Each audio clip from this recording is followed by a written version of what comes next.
అసురుడు సృష్టించిన పంచమ తంత్రం,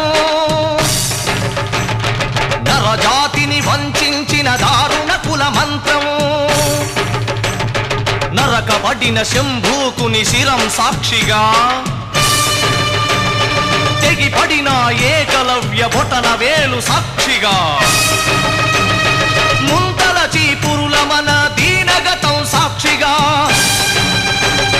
ప్రశ్నించిన ప్రతి చోట మహా